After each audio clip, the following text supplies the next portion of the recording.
Good morning বন্ধুরা, আশা করি সকলে ভালো আছো, সুস্থ আছো এবং আছো হাসি খুশি। তো সকাল থেকে আমার কাজ বাজ চলছে, তো দেখিয়ে দিলাম আজকে মেঘলা আকাশ। তো এখানে রান্নাঘর তো একদম এলোমেলো।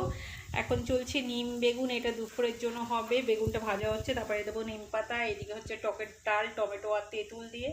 এখানে হচ্ছে সাদা আলুর তরকারি, যেটা খাবো লুচির সাথে। আর এখানে হয়ে গেছে লুচিটা, আর এখানে ডিম সেদ্ধ হয়ে গেছে। দুপুরের জন্য মাছটা হয়েছে একটু শুকনো শুকনো, আর হবে চিকেন। তো চলো, সকলে ভালো থেকো, সুস্থ থেকো এবং তোকে হাসি খুশি, যেটা আমি সবসময় বলে থাকি।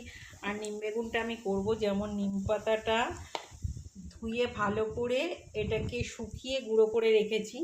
এবার বেগুনটা ভাজা হয়ে গেছে মোটামুটি, এর ভেতরে আমি দিয়ে দেবো। জানি না তোমরা কে কেমন খাও, আমিও নানান রকম করি। আজকে করলাম এরকম, এটা তো একটা অন্যরকম স্বাদ হয়। কাঁচা নিম পাতাটাকেই ধুয়ে ভালো